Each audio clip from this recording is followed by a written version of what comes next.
Well, that's a great camera angle. I know. Okay, so Doesn't even look.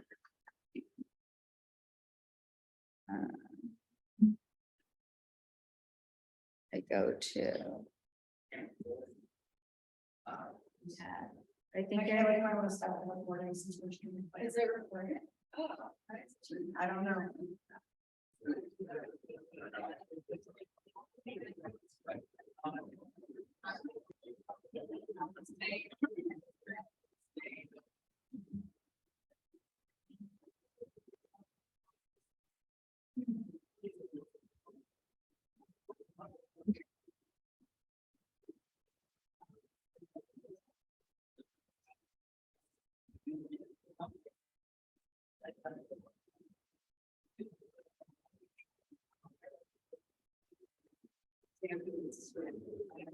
You want me to leave any doors open?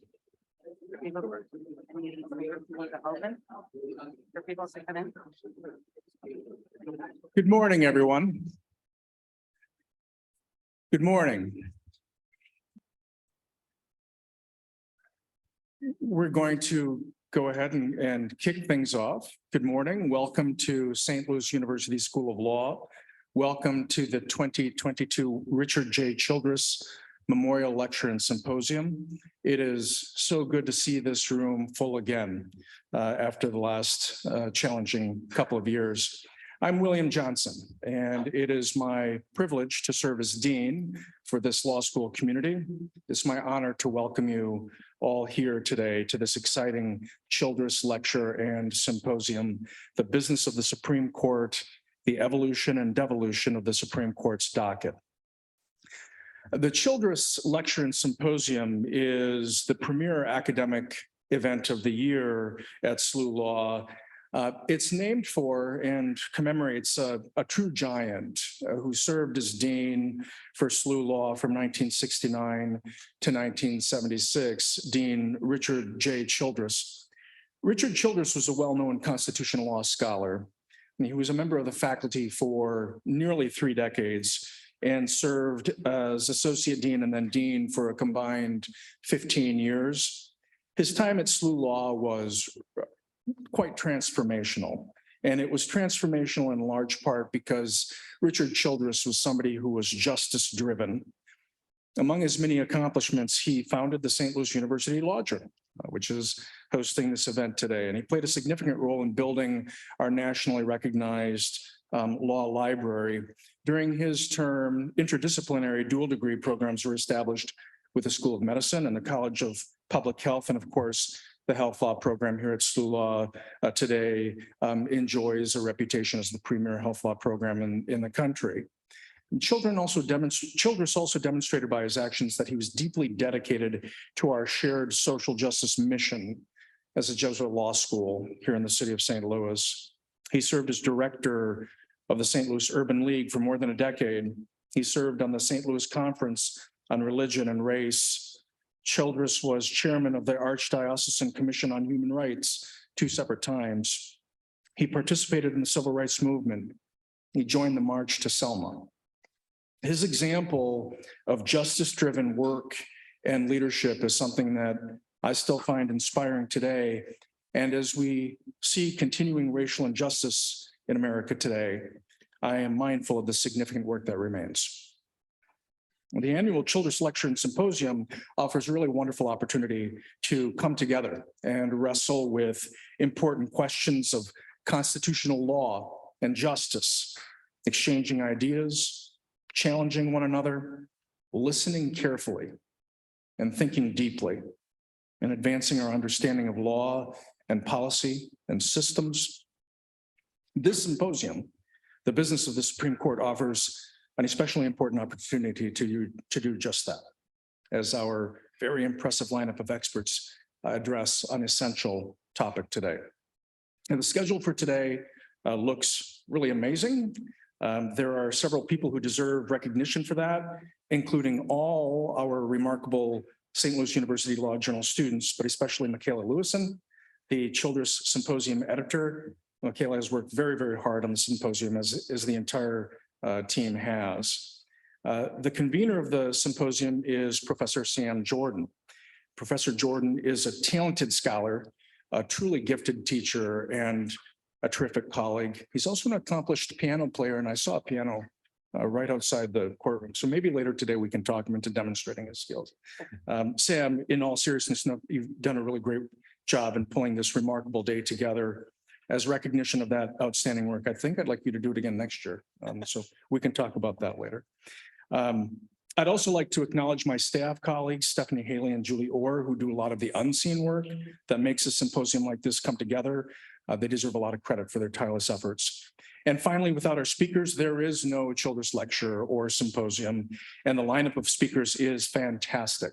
My thanks to each of you for your time, your insights, your contributions to this conversation. I'm especially grateful to our keynote speaker, Stephen Blodek. Professor, thank you for being here. I really look forward to your address. So thank you all for being here. Welcome to SLU Law. I'd like to invite my friend and colleague, Professor Sam Jordan, to the podium to introduce our speaker. Thank you.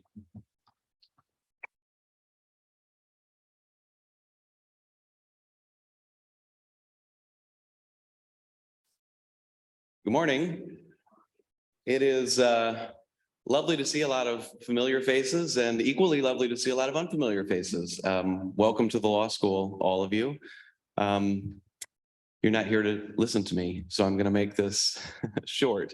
I do want to reiterate some of the thank yous that Dean Johnson already made, but I'm going to do it again because it's worth doing. I've seen all of the work, the collective work that has gone into putting this day together. And so I want to acknowledge a few people, if you don't mind.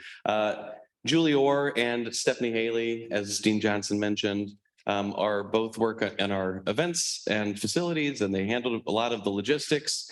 And believe me, there were a lot of logistics involved in getting us all here today. In addition to that, Jessica Asconi and all of her communications staff also were very helpful in putting this together, as was Mike Ruiz and the development office here at SLU. And I also want to reiterate my thank yous to all of the Law Journal students, many of whom are here today, and particularly to Michaela Lewison, who has just done a tremendous amount of work in putting this together. We first started talking about this year's Childress lecture many months ago in June. And in June tends to be a time where your attention turns, for some reason, to the Supreme Court as they're wrapping up their term and saving the biggest and most controversial cases for last. And so it was kind of natural for us to be thinking in terms of this year's topic as something about the Supreme Court. And when we started to think about that as a potential topic, it was equally natural for us to start thinking in terms of the possibility of getting Steve Vladeck to come and join us. Steve probably doesn't remember this, but I first met Steve many years ago walking on a beach in Florida at a conference with Amanda Frost. And for those of you who have been in law school, you have this feeling where, like everybody's smarter than you, and everybody always says everybody's not smarter than you. You just feel that way. I felt that way that day, and I wasn't wrong. Steve is an intellectual force, and he has established himself as one of the preeminent voices in multiple areas of the law, including the Supreme Court as an institution. And so we're really very lucky to have him. He's also a terrific Twitter follow. For you Twitter folks, if Twitter still exists after today, he's a great Twitter follow. So please add him. And he's an author, and he has a forthcoming book on the shadow docket, which relates in some ways to what he's going to be talking about today. And so I encourage you all to seek that book out when it comes out. He currently is the Charles Allen Wright Chair at the University of Texas. He is the third Childress lecturer from the University of Texas, which is terrific. His full bio and the full bio of all of the panelists are available through the QR code, and I encourage you, if you're interested, to look.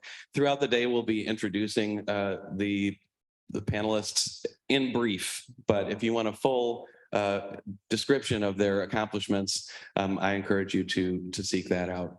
The last thing I want to say before I turn it over to Steve is one of the great traditions of the Childress lecture and the Childress event is participation from the audience. And there will be many times during the course of the day where we will leave time for questions and for participation. And so I just want to flag that for you so you can start thinking about the sorts of things you might want to engage our panelists about.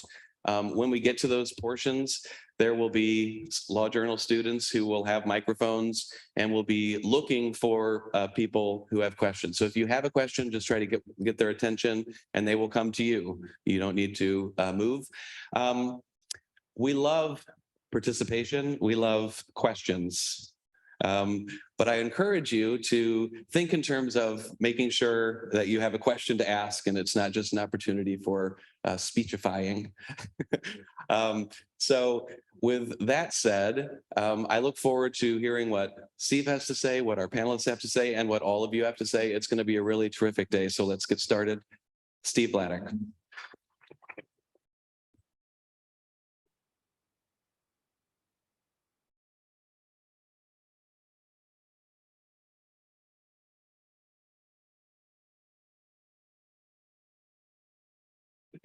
Thank you, Sam, for that incredibly generous and completely undeserved introduction. I do remember going for rocket seals. I do not remember being smart, so we have different recollections of that. I want to say it's a real treat for me to be back at SLU.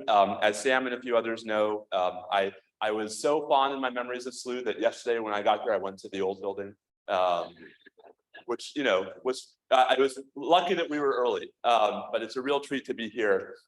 It's an honor. I'm humbled. I'm grateful to Sam. I'm grateful to Michaela. I'm grateful to everyone who's involved on the SLU side. I'm also grateful to the 9 sensational discussants who have taken the time from their busy schedules to join us today. So thanks to all of you for being here. For better or for worse, Sam and Michaela's invitation was open-ended as a topic. As Sam mentioned, it came in June. So one thing tends to be on the brain of law professors in June, no classes.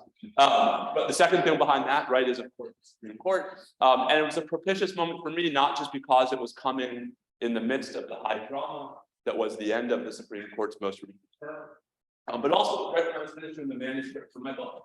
About the Supreme Court's so-called shadow docket. And so I was thinking not just about the court from the perspective of the big decisions that the court was handing down in that month, but also from the perspective of a more institutional sense of what the Supreme Court is, and frankly of why I think we are so obsessed with, troubled by, motivated by, affected by it. And so together, both of those things I think led naturally to my topic for today. The evolution and devolution of the court's not just of the court's docket, but of the court as an institution. I think it's not something we spend nearly enough time on. Indeed, my goal this morning is to persuade you that the way we talk about and have become used to talking about the Supreme Court, and forgive me for using a clinical term, sucks. Right? And I think that's actually a pretty endemic problem, not just in law schools, not just in how the media covers the Supreme Court, not just in how the public talks about the Supreme Court, right? But an endemic problem from the Supreme Court's perspective too. More than that, the unhelpful way that we become accustomed to talking about the Supreme Court simultaneously obscures and reinforces a number of different pathologies in ways that first sharpen, I think, the tribalism that infects most contemporary discussions of court reform. Very hard to find a serious court reform conversation where you don't have people accusing both sides of rank partisanship, where those who want to reform the court just don't like the conservatives, those who don't want to reform the court are conservatives, right? Second, I think it crowds out the possibilities for bipartisan consensus on how to make the court healthier going forward. There's so much suspicion and distrust in the narrative that is informed entirely by the bottom lines of these cases. To put the matter simply, if we take a more holistic look at the court as an institution, I actually think we see an even greater legitimacy crisis than the one that the justices have been publicly debating all summer. And I think this is the part that might be counterintuitive, one that has far less sharp of a partisan or ideological valence, where it actually is a crisis, but not the one we think it is, and where it's a crisis that ought to actually unite some of us who disagree about so many other things. All right, so let me start with what we might call the headlines from the court's most recent term, the October 2021 term. If I asked you for the headline term, how many of you would say Dobbs? Exactly, right? How many say Dobbs and ruin and maybe I should say abortion, right? And guns and the environment, right? The religion cases. For the two of you who are secretly closeted federal courts nerds, maybe some combination of Shin versus Ramirez and Vega versus Tecco and Egbert versus Goulet, and 2/3 of you, I've lost you already. But in other words, right, the headlines, as we perceive them, the sort of the focal point of public discussion are the court's merits rulings, are the decisions the court has handed down in last term 58 cases that were argued between October 2021 and April 2022. But this reaction is hardly unique to the October 2021 term. For whatever reason, and I want to try to get into some of those this morning, we have come to view the court largely as the sum of its signed decisions, and to assume that all of the most important questions about the court as an institution can be answered there. Are the justices getting along? Well, SCOTUS blog tells us that Justices Sotomayor and Gorsuch are voting the same way in some ridiculously arbitrary percentage of cases. Has the court become too polarized? No, look at how often the court is unanimous. If they're unanimous, how can they dispute each other? Look at how often even the splits aren't always the ones we expected. And I, by the way, hereby move to retire for all time the phrase strained bedfellows, right, when referring to Supreme Court decisions. Is the court moving too quickly? No, look at how few precedents they overrule. This is actually an argument a law professor made, I think in good faith, in June. Has the Chief Justice broken from the other conservatives and lost control of the court? No. He and Justice Kavanaugh were together in each of his October term 2021 dissents. This is a claim that was made. In fact, it's not even true. But that's a different issue about how we keep statistics when there are partial concurrences and partial dissents. This is a bit of a caricature, but guys, it's only a bit of a caricature. I can point you to people saying each of those things. And I think what it really underscores, right, is how we really do think we can answer all important questions about the Supreme Court through the merits docket and data about it.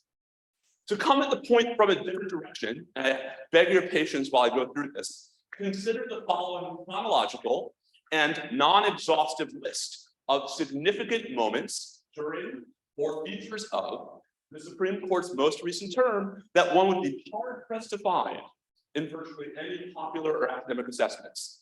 So first, the SB8 cases, the Texas abortion ban, right? The court's substantive and procedural disposition of those cases was remarkable.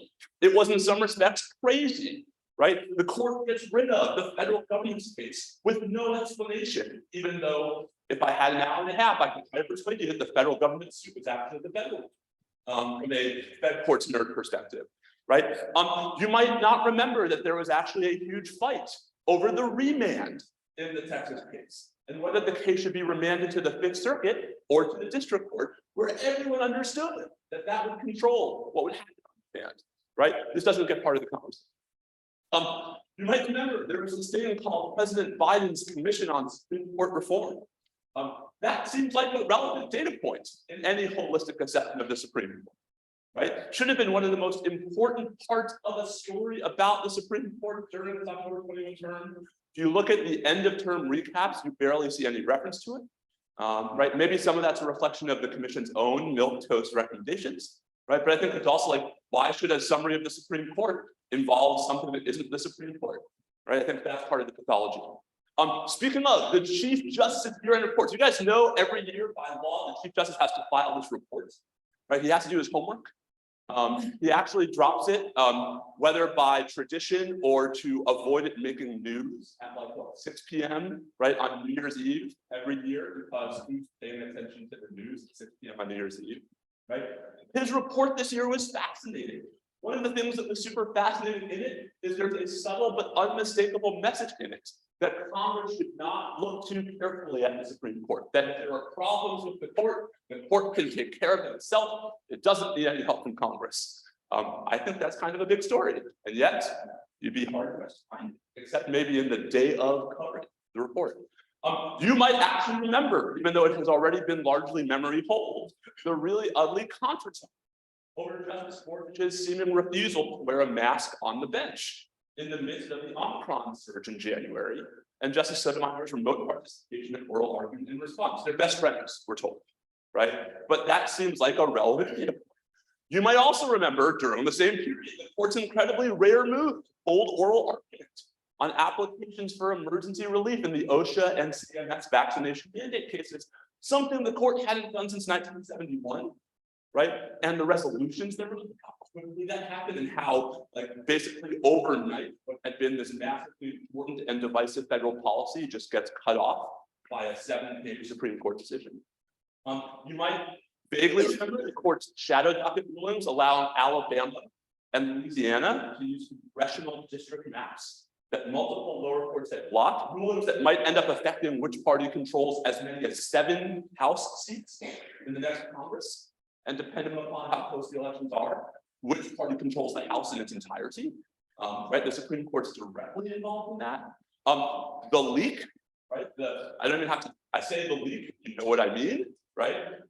Seems like a big part of any story about the term, right? Another thing that got sort of memory hold already, the leaks about the leak, which were themselves a stunning breach of institutional tradition and norms, right? The Washington Post runs a story quoting multiple Republican or conservative lawyers who are close to the justices about what was said at conference. And this just gets like totally run over by the substance of the leak, right? The investigation into the leak, how's that going, by the way?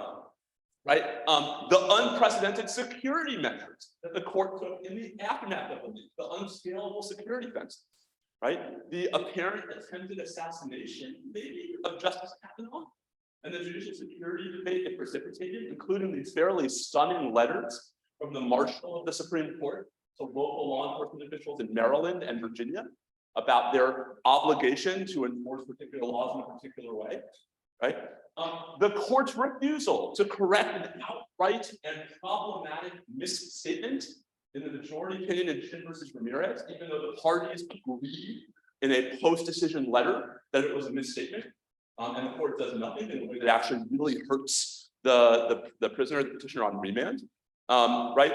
The fact that even after the court retook the bench for argument, something it had not done since February of 2020 because of the COVID pandemic, the justices continued to hand down decisions remotely, right? Which, among other things, deprived dissenting judges of the chance to read their dissent publicly, something that historically has been a pretty important signaling function in the court's practice. The remarkable series and spectacle, by the way, this list is, I'm still going, right?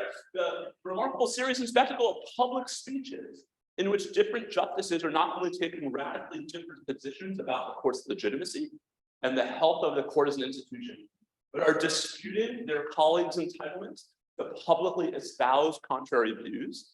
I haven't mentioned this yet, questions about Ginny Thomas and her involvement in efforts to overturn the 2020 presidential election, and whether that should inform the question of Justice Thomas's participation or recusal from, right, 2020 election-related disputes. The issue of significant omissions from the financial disclosure forms of several of the justices that led them to dramatically underreport either their or their spouse's income, right? Any assessment of the individual cases or categories of cases that the justices just didn't pick up, right? Or the consequences of the court's inaction in those contexts. Any reflection on the fact that once again, as has been true every term since the court's October 1989 term, the court's docket is comprised just about entirely of cases that the justices are choosing to decide. So even when we talk about how there are 58 cases, even when we talk about how they're agreeing this often and they're disagreeing that often, the denominator is a denominator they control, and that never makes it into our public discourse, right, about this topic. And then even within the cases that we are paying attention to, right, any discussion of the number of those in which the justices either limited the grant of certiorari to only some of the questions the parties presented, granted certiorari on questions that they themselves had written. This is something that happens, I think, a lot more often than people realize. Or, my favorite, deciding questions other than the ones that they agreed to take up. You might think that happens in technical cases. One case where that happens is a case called Dobbs. Right? And this is all to be part of the story that we're not always telling, or even usually telling. Any discussion, right, of the demographics or the other lack of diversity among the lawyers arguing for the court during this work, including the appalling lack of gender or racial diversity, the increasing dominance of argument by a small handful of elite Supreme Court practitioners, and so on, right? Like, I'm not saying any of these are like massive unto themselves, but they all ought to be. And if we were treating the Supreme Court as any other institution, they all surely would be, right? Part of an attempt to conduct an annual assessment. And let me say, this exhaustive list is not exhaustive, right? The point is not that these developments by themselves, or even in the aggregate, are necessarily as significant as, say, the holding and impact of a case like Dobbs, right? Nor is it that if you didn't do this in your end of term preview, you are flawed, right? This is not about individual critiques, it's more subtle, right? The fact that we, in general, tend not to include any of these types of discussion points in our public discourse about the Supreme Court underscores, in my view, at least 6 distinct defects in how we talk about the court's institution, right? First, we don't talk about the court's relationship with Congress or the executive branch, or for that matter, the public, outside of the specific substantive questions the court has decided. We don't really talk about the justices' relationship with each other than to reprint their statements that they're best friends, which again, like, really? We don't talk about public access to the court as an institution or to the justices as individuals. Here's a really fun fact to help you illustrate this, The Supreme Court has a webpage on its site that is ostensibly devoted to posting copies of the justices' speeches and public remarks. If you go to that webpage, hopefully they haven't updated it since yesterday, but if you go to that webpage, you will find that the most recent entry is a speech by, I am not kidding, Justice Ginsburg. And not even her last year on the court, right? Suffice it to say, the justices have given 1 or 2 speeches since then. 1 or 2 speeches this week, right? Okay, we don't talk about structural shifts in the court's docket, right? Including the virtual zeroing out in recent years of direct appeals in state criminal cases, a category that was historically the bread and butter of the court's docket for much of the 20th century. And that with its zeroing out has enormous downstream consequences. I would argue deleterious downstream consequences for the ability of prisoners and civil rights plaintiffs to bring suit when their rights are violated, right? Stepping on to my soapbox, if I wasn't already there, we certainly don't talk enough about the shadow docket, right? The unsigned, unexplained orders that are increasingly having massive impacts on all of our lives, even as this has become a far more common, far more significant, far more problematic and far more divisive chunk of the court's total output. And even with regard to what happens on the merits docket, we don't do a good job talking about a lot of what actually happens there. We are distracted by the bright, shining lights, often missing or at least giving short shrift to really significant developments happening in either less visible cases or in patterns of cases. Just one example from the end of the prior term, the October 2020 term. In the same week, the court decided the case of the Person cheerleader and a case about credit reports. How many of you guys heard about the Person cheerleader? How many of you heard about the credit reports? Amy and Tate just like, yeah, we're there, right?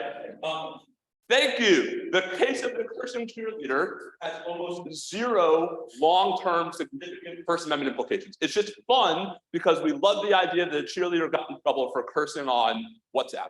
So what's happening with WhatsApp? Snapchat. See, for me, it's all like, you know, AOL IMs, right? Exactly. Okay.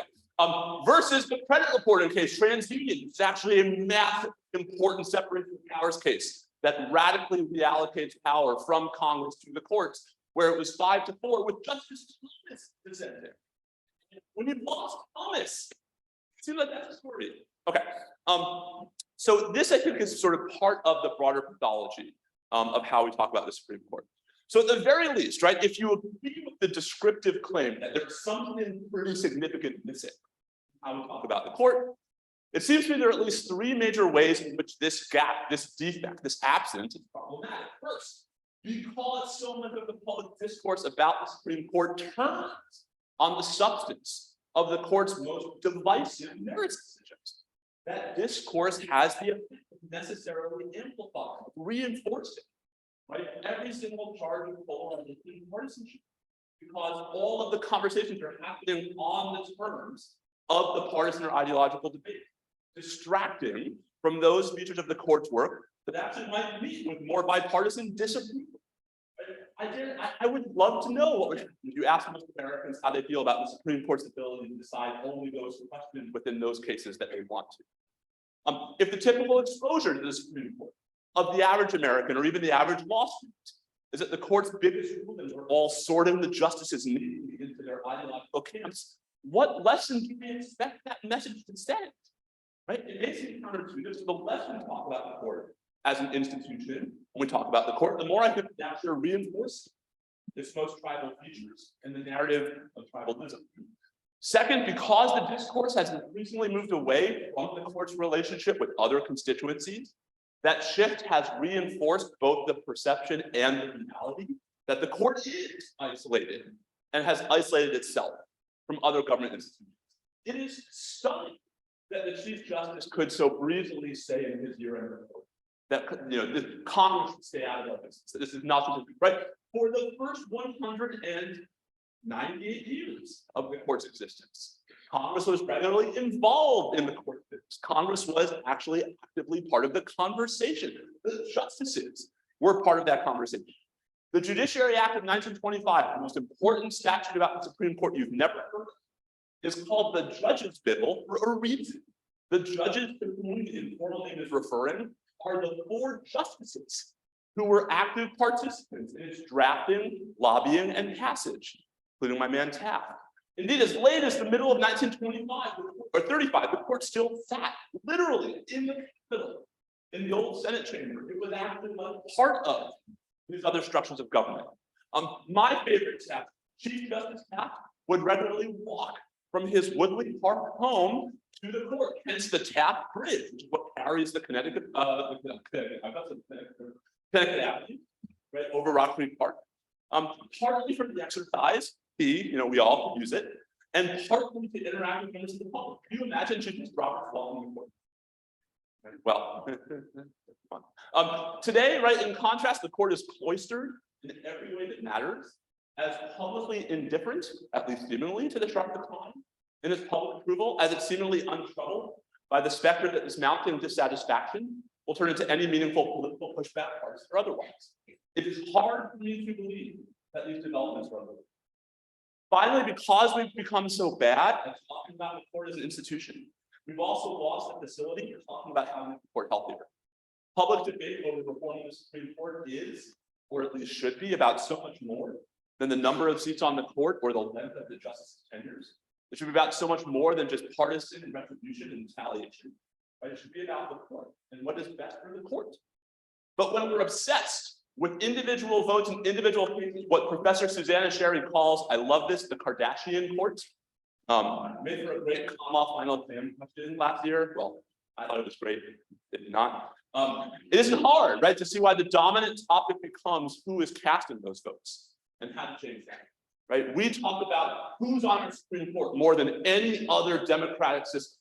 Right? No one, I don't even know if I can't name people on the UK Supreme Court. Right? If we shifted our gaze to broader institutional reforms designed to rein in procedural abuses that all the justices are engaging in, to more generally assert the role of the other branches of government in circumscribing some of the justices' more concerning ambitions, there might be much more fertile ground and more topics of common interest to discover. All right, so at this point, I want to introduce you to the protagonist in our story. It's not Taft, I wish it was Taft. Then Harvard Law Professor Felix Frankfurter. So starting in 1925, Professor Frankfurter began publishing a, to me, like exceptional, and it should be said, unprecedented series of essays in the Harvard Law Review, all under the title, The Business of the Supreme Court.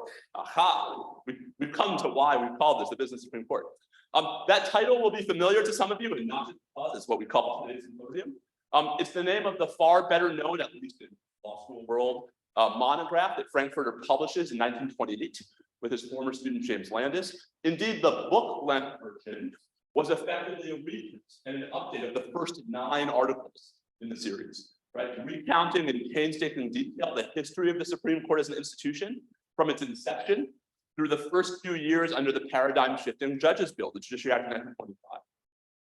But this was not a history just of the court's major decisions between 1790 and 1928. Indeed, the major decisions were almost an afterthought. It was a history of the court's institutional evolution, focusing on changes to the court's jurisdiction and workload, shifts in the justices' internal practices, how they discussed cases, where they even met before they had offices, broader trends in the court's relationships with the political branches, the states, and the people. In these writings, Frankfurter repeatedly came back not only to how the court shaped the country, but, and this is such a critical point, to how the country shaped it.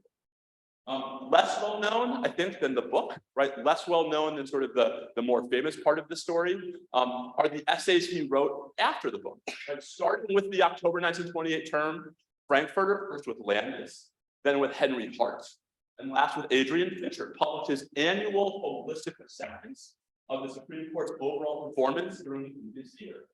In these essays, Frankfurter inaugurated the practice of publishing annual statistics about the Supreme Court's output, which to that point were kept only internally by the courts and not in any way that was especially illuminating or useful. Right? Frankfurter actually is engaged in back and forth with the clerk of the court over how to keep better data. But he did quite a bit more. Indeed, the statistics were just a small part of his narrative, much like even the most significant individual decisions.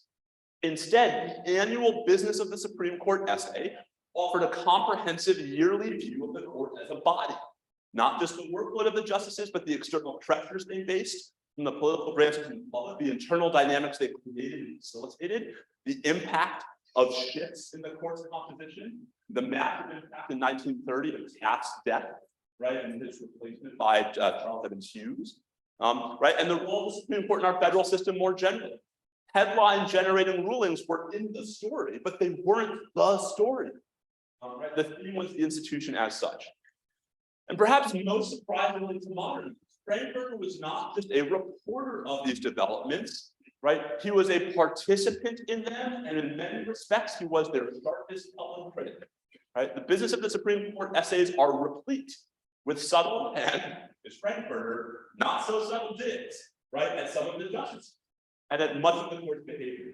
If anything, Frankfurter's almost blatant hostility to how the court was acting, especially as the country is sinking deeper into the Great Depression, all that jumps off the page of some of the essays in the early 1990s. This thread, right, of Frankfurter's work, that he was at that moment by far, by leaps and bounds, the leading intellectual critic of the court, has largely been lost in history. Although Brad Snyder's new Frankfurter biography, Democratic Justice, which if you're a judicial biography person, I commend to you, and if you're not, it's a great door read, right, tries to revive at least some of it. Here was, right, one of the most visible law professors in the country, right, the person who inaugurates the practice of sending elite law students to clerk at the Supreme Court, who moonlighted as a practicing lawyer, arguing before the court, arguing instead in the court of public opinion, or at least public legal opinion, for various types of informal and even formal court reform, not, or at least not only because of his disagreements with individual decisions or broader jurisprudential trends, but because of his deeply felt, Frankfurter, everything was deeply felt, concern that the court was acting in ways that were at an institutional level from his perspective increasingly irresponsible. All of that makes it even that much more remarkable that Frankfurter ends up on the court in 1939, right, as FDR's third nominee, but it also creates a gap, because once he's elevated to the Supreme Court, who is going to play his role, right? For obvious reasons, Frankfurter abandons the project upon his conference with the court. As willing as Frankfurter was to act completely unethically behind the scenes, he wasn't actually going to do it affirmatively. I think he's like a mouthpiece for the Roosevelt administration, even while he's on the court. Hart briefly picks up the ball, right?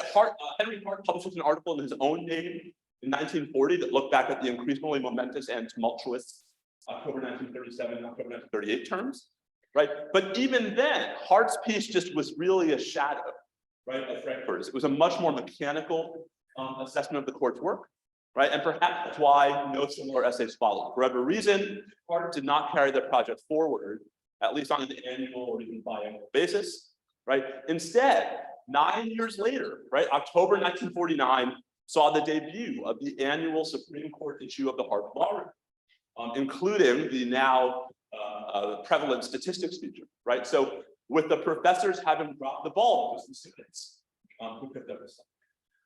But the reimagined issue was an entirely different beast, okay? In place of Frankfurter's holistic yearly assessment of the court as an institution came student notes about individual cases, right, or broader themes called developments in law, and faculty pieces, including the foreword, right, the sine qua non of law professor published, the Harvard Law Review foreword, that likewise have generally tended, both then and since, to focus more on trends in the court's doctrine or other features of the merits docket than on non-case-driven institutional development or concerns.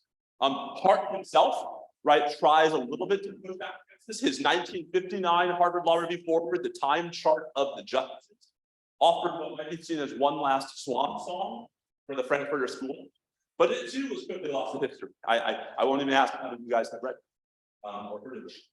Ben and I, and maybe Dr. right? Instead, right, into the 1960s, ever since, the focus of the Supreme Court issue, and much if not most legal scholarship about the court, has been on some feature of the merits docket. That is, on something about the court's substantive outcome. All right, in the process, we've lost sight of some pretty significant things about the court institution in ways that have, as I've suggested, artificially skewed and constrained our ability to talk. So how did this happen, right? I mean, why is it that once Felix Frankfurter goes on the Supreme Court, we all forget how to talk about the Supreme Court? Obviously, I don't think it's that simple, but I want to suggest a couple of possibilities, that there are some overlapping broader trends that help to reinforce this dynamic. So first, broader trends in legal education. Let's start with law students, right? Law students, this is you, okay? The increasing reliance on the case method, right, in classroom teaching.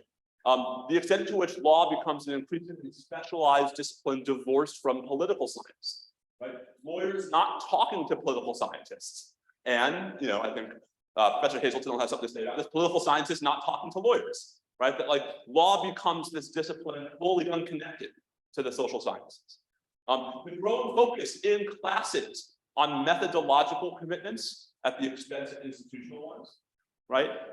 And even course offerings, right, have skewed away toward doctrine, skewed toward doctrine and away from the court as an institution. Maybe law schools are offering like an upper level Supreme Court seminar. Right? But the core courses, civil procedure, common law, federal courts, administrative law, it's the law, right? We're talking about the law, not the actors. Okay, so I think part of the story, right, starts with law schools and with what we're doing and how we're training and what we're focusing on. Broader trends in legal reporting, right? And here's where I'm gonna get in trouble with my friends in the press. Partly limited, right, to legal reporting, but the emphasis on clickbait, right? The need to sort of monetize reporting on the Supreme Court. Right, back to the person. The specialization of the Supreme Court press corps, right? It is now the case that members of, and we're going to talk about this afternoon, members of the Supreme Court press corps have access to the court in ways that no other reporters do. Not just physical access, but substantive access, right? Access to orders and opinions, access to the justices, right? And the unique issues of access and capture that come with that.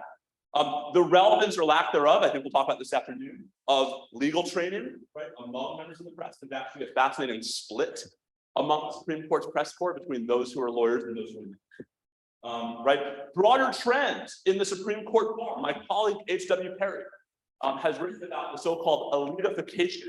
I don't think that should be a word, but you know, you got to use it. The elitification of the Supreme Court bar, right? That as the court's docket has shrunk, as the court has had fewer and fewer cases, there has emerged this hyper-specialized, hyper-privileged pool of elite appellate lawyers who are responsible for a disproportionate percentage of the cases the court hears, right? The rise of the Supreme Court technocracy, that the court's own internal procedures have actually helped to facilitate the elitification of the Supreme Court bar because there's expert knowledge in some of the unspoken norms of, for example, how the Supreme Court runs the certiorari process.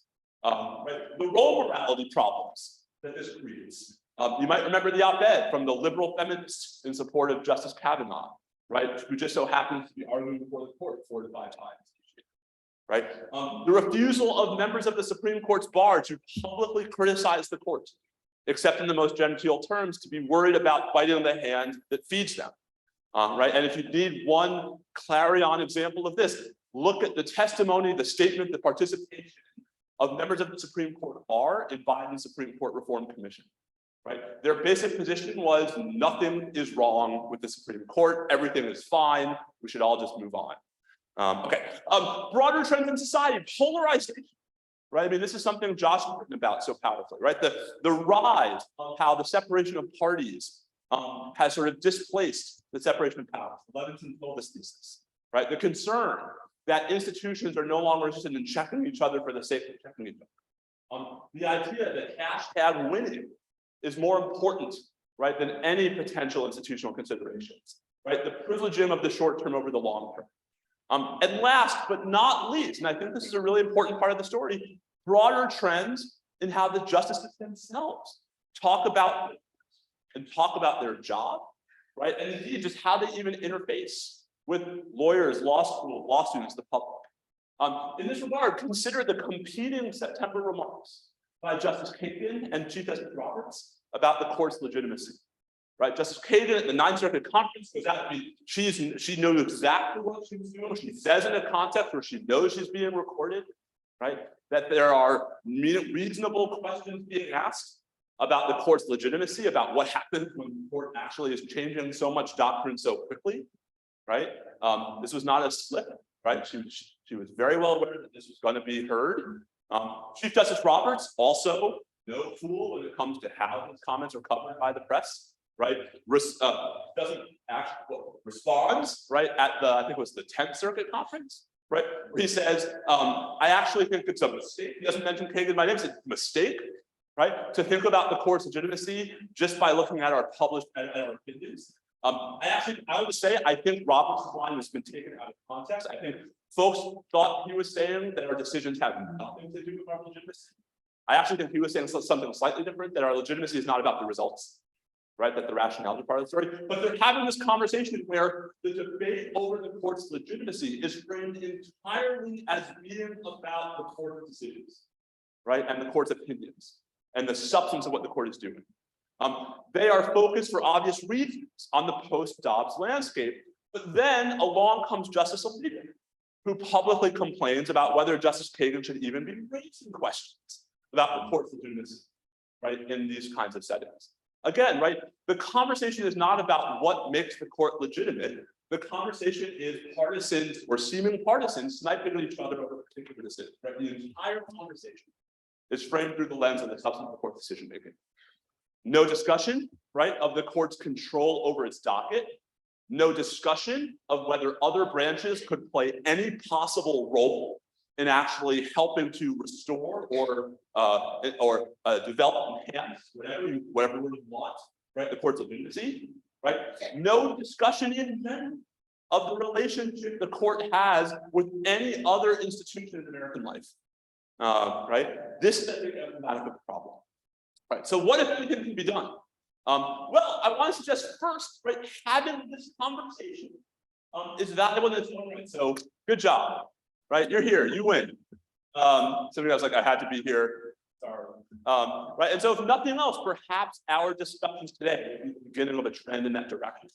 Right, I do think, as I said to some of you, like I think there is much more room to have these kinds of conversations in law schools than we might think. Right. Second, in the context of legal education specifically, I think there's a lot to be said on having more focus in institutions, right, in common law classes, right, and in core upper level classes, right, to actually not just teach common law as doctrine. Just one anecdote from my own experience: I teach federal courts every year. Each term, right, each time I do the course, I'm putting more in the syllabus about institutional concerns, right, and fewer cases. My students are like, yeah, fewer cases, right, but like more about institutions as part of what we're teaching. Right. Third, this is related, legal scholarship, right? Law reviews. I'm talking to some of you guys, right? Law reviews should be actively encouraging scholarship that takes more of an institutionalist perspective, right? As opposed to entry 217 into the debate over what originalism is and why it isn't or is a good thing, right?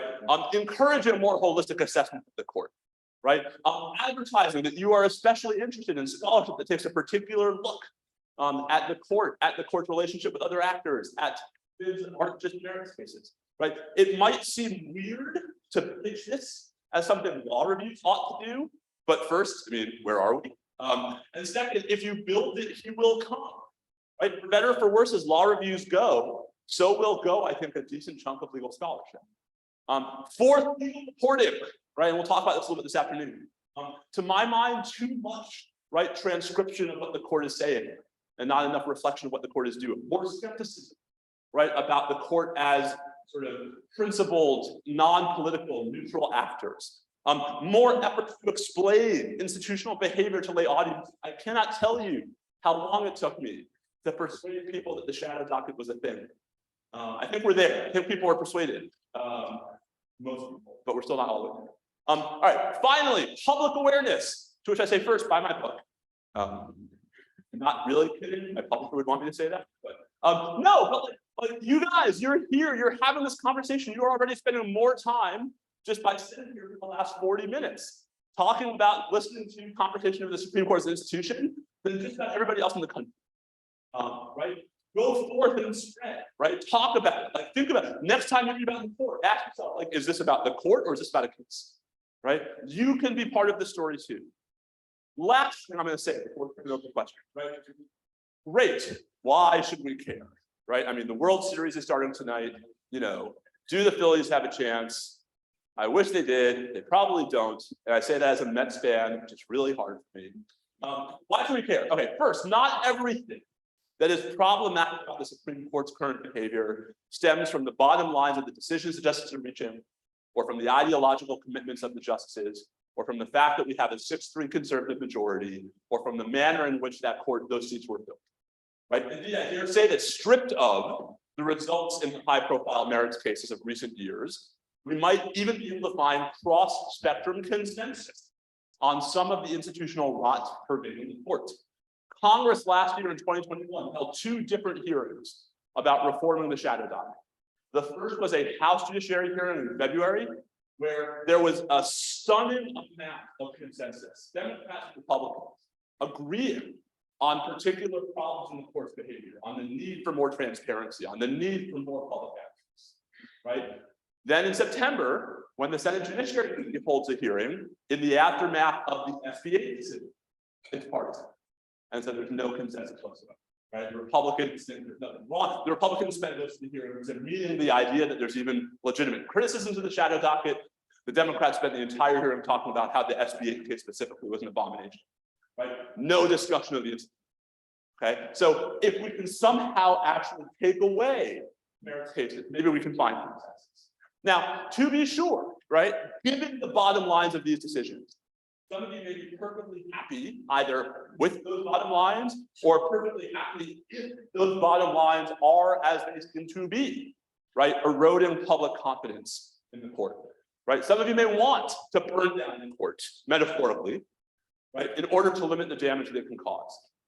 And I would say I at least come to save the court as an institution, not to bury it, right? That from my perspective, we need a court. We need an anti-majoritarian, a counter-majoritarian body that can stand up to tyrannies of the majority, perhaps now more than ever.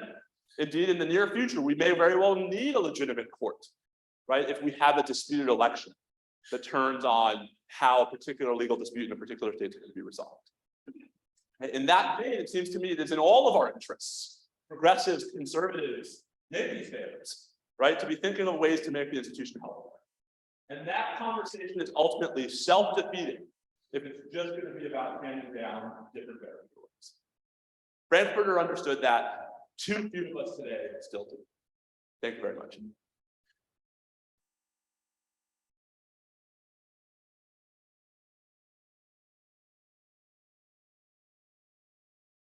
And I think Mikhail and Katie are going to spread into the audience and find questions. I think if you have a question, raise your hand, and Mikhail or Katie will come find you.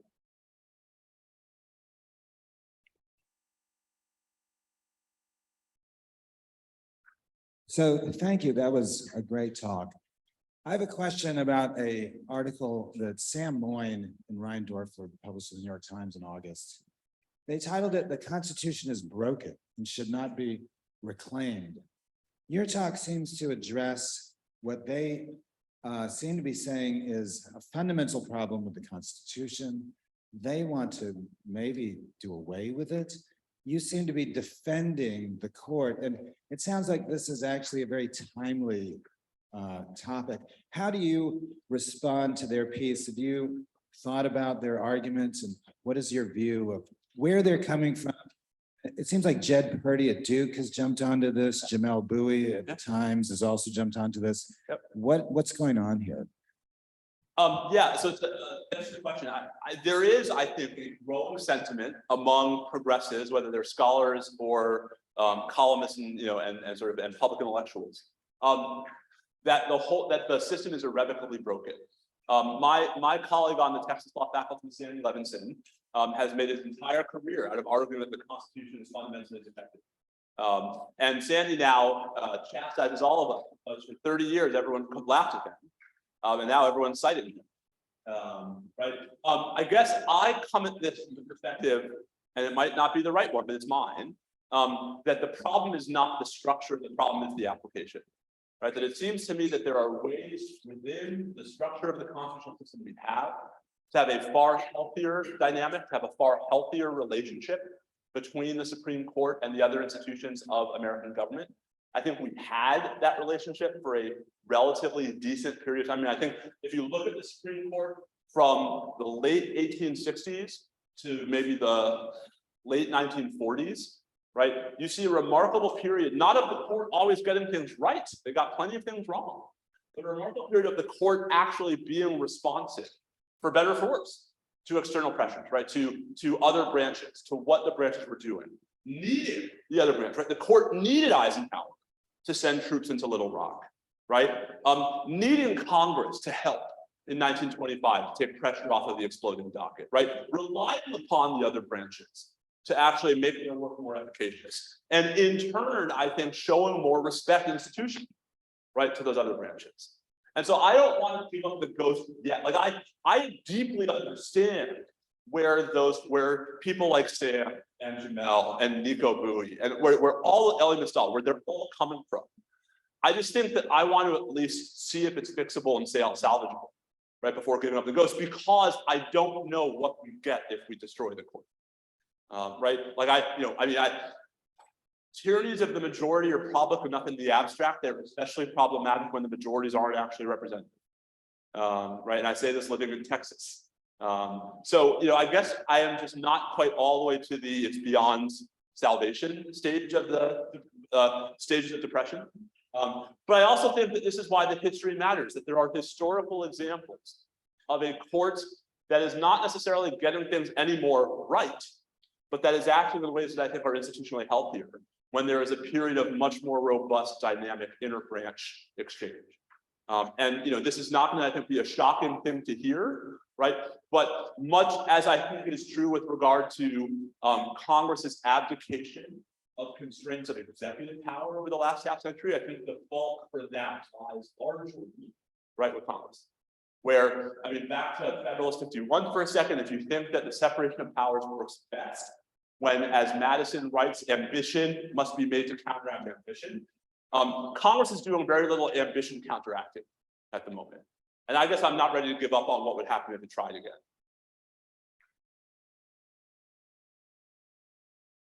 So I guess back here, how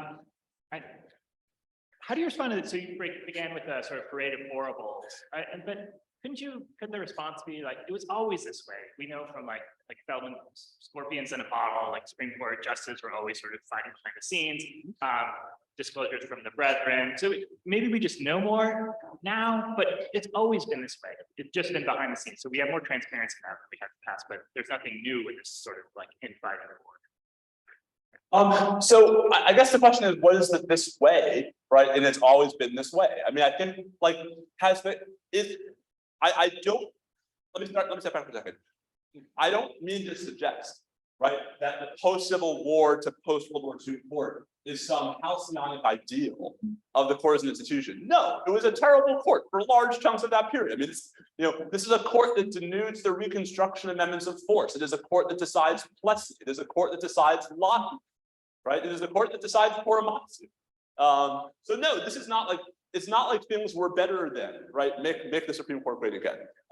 I just think things were institutionally healthier with regard to the inter branch dynamic, with regard to the court believing that it actually ought to care about public perception, about its relationship with the executive. And for all the talk about scorpions in a bottle, I mean, one of the things that can be said that Douglas and Black and Frankfurter and Jackson all had in common was how politically interconnected they were. In different ways, right? Like some were actually politically connected, some just thought they were politically connected, right? I don't think folks understand how close we came to William O. Douglas being president in 1945, right? This is actually a Missouri story about how Truman ends up sort of getting manipulated onto the vice presidential ticket in 44, right? So no, the court is always full of actors doing things we might disapprove of, right? I think the question is just from the perspective of why are we so obsessed today with the court's legitimacy? I actually think that helps to reinforce the problem. This is not like it's, the notion that the court in handing down cases like Dobbs and Bruin is doing something radically at odds with what it's done in its whole history. It's silly, right? The court has been a deeply conservative force in American society with the exception of maybe a 40-year period, right? But this is why I think if we get away from the merits decision, right, we can have, I think, in some respects, a more, not more interesting, but a different and less ideologically charged conversation about what is and what is not healthy about the way the court operates today. And to me, right, when you have a court that just is not remotely worried about Congress pulling any of its many levers, right? When you have a court that's not remotely worried about the president ignoring one of its decisions, when you have a court that's not remotely worried, right, that if it only decides 50 cases in a term, guys, the viewed since the Civil War, right? No one except, that crazy law professor on Twitter who we don't listen to anymore, right, is going to point that out. Right, and that to me is the problem. Like the court should not be thinking that it can just sort of keep up. Like the court should be worried, right? The court should be looking over its shoulder. It is healthier in my historical point. It is.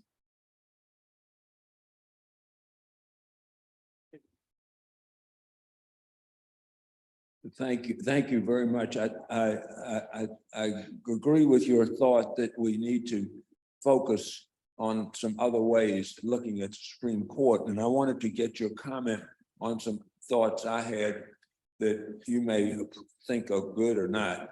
One would be the TV hearings of the court. Another would be better judges, not elitists, but like Babbitt and others that are more like Warren or like somebody different from Harvard or Yale or wherever.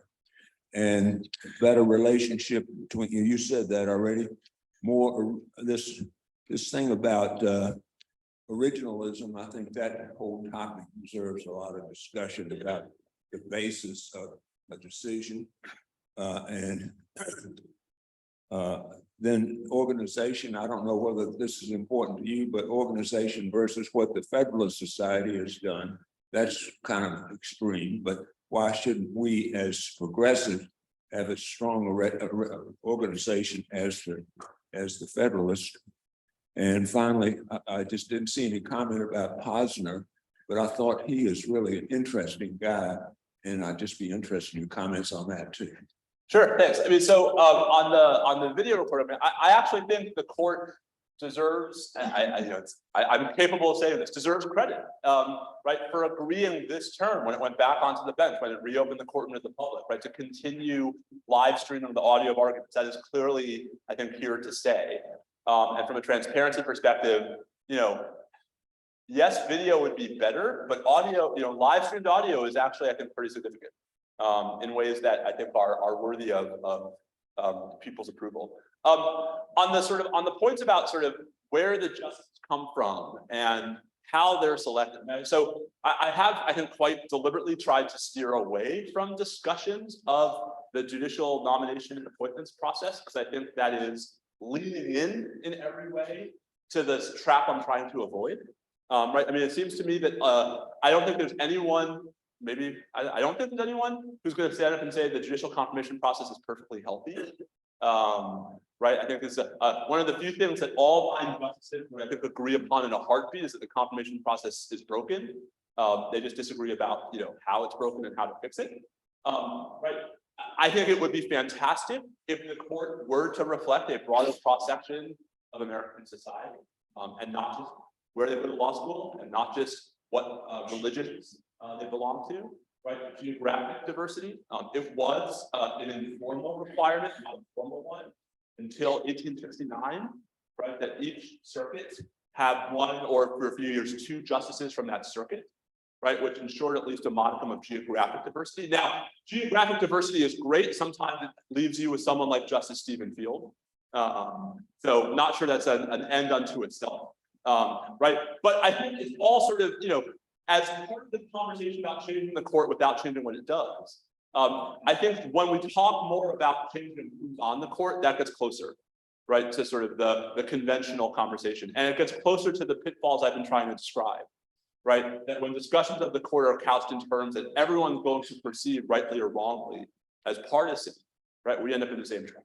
So I would be for a lot of those reforms. I just think that from the perspective of trying to create some kind of consensus on things that are not going to be so politically divisive, that's probably the last place to start, unfortunately, but I think realistically. Wow, I've answered all your questions. Oh, over there.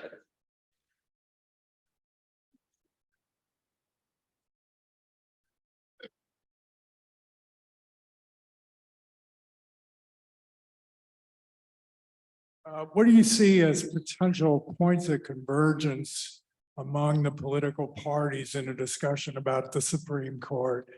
And the reason I ask is I'm a little skeptical, because if you're a Republican right now, why would you even want to engage in that conversation?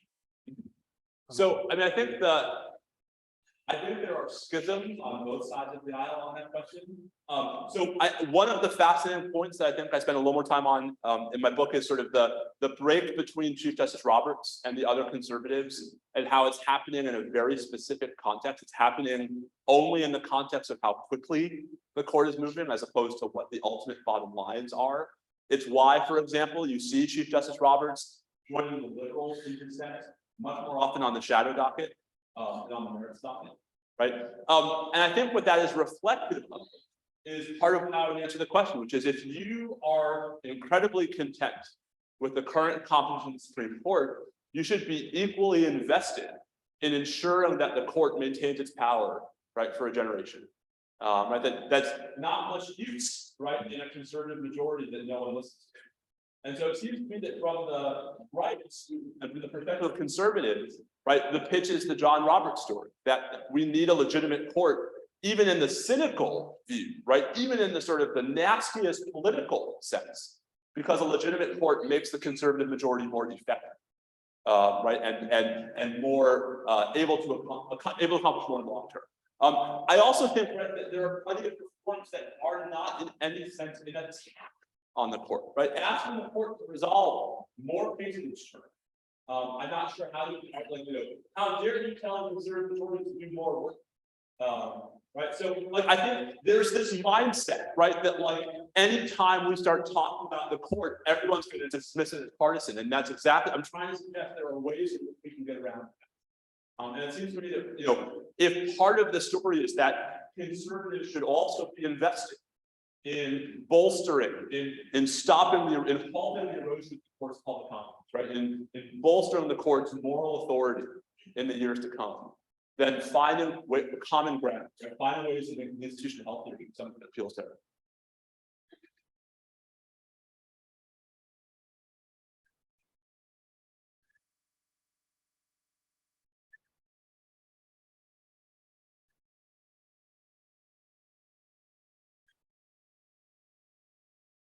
I'll start second that way.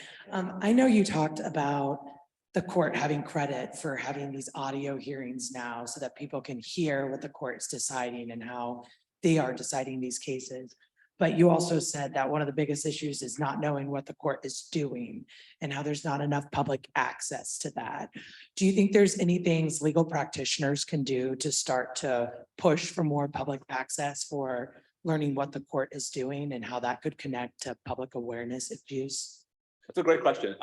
So I think there are things that can be done on the ground, right? So, I think it would be great if we tried to, for example, continuing legal education. It's not just this, it's not just thing we have to do every year, right? There's an opportunity to meaningfully engage in continuing legal education. So I try, when I'm invited to do CLE talks about the court, I try to always accept this. I think it's, so much better to have a CLE talk about the Supreme Court than a CLE talk that's about like the Johnny Depp Amber Heard trial, right? Like, that's just like wrestling in the mud, right? Everyone gets dirty and the pig likes it. I think there is also, and this is perhaps sort of a smaller slice of the bar, but I really do think that those people who think of themselves as Supreme Court practitioners have a much greater obligation that they are shirking to actually be invested in the public health of the Supreme Court as an institution. And to be thinking about ways in which they can, without appearing to be partisans, right? Politely, respectfully, whatever, right? Be part of the conversation about making the court a better healthier place. And it seems to me that the incentive structure there is entirely backwards. And that it really requires folks who are willing to go against, right, the grain and against the sort of the convention to push back. And I think the problem there is just like, who's going to create those incentive structures if it's not just coming from the individual actors. So, I think there's an even greater onus on those who are regularly in conversation with the court. And I think they're failing that much worse, right, than just members of the bar at large.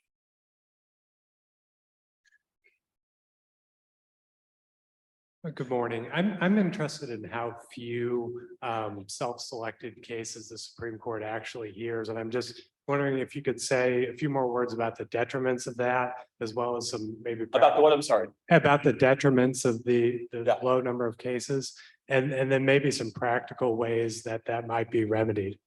Sure.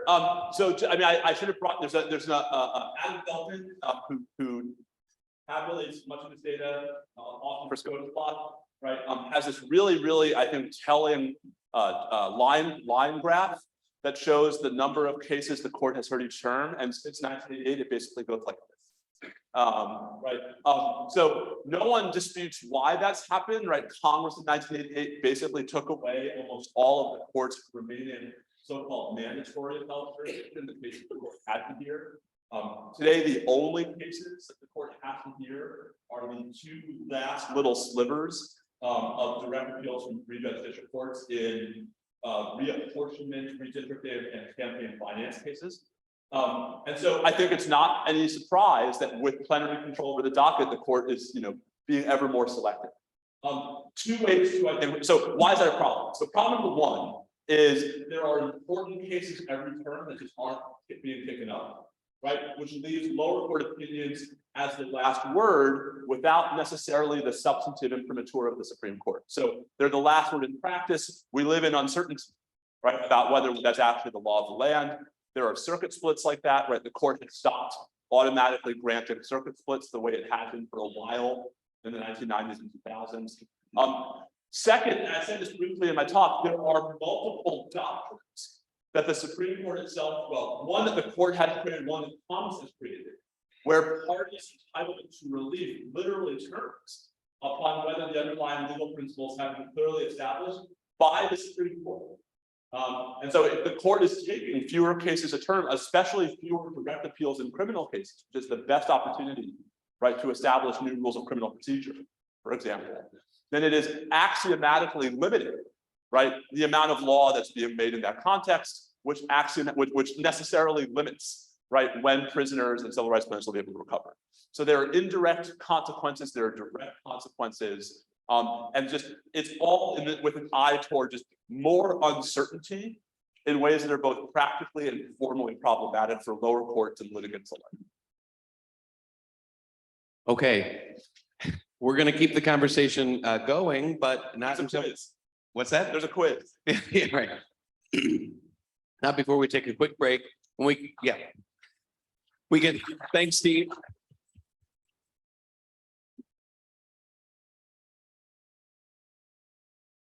We will reconvene in roughly 10 minutes. We're going to stick to the published schedule. So the first panel will start at 10:30. So 10 minutes.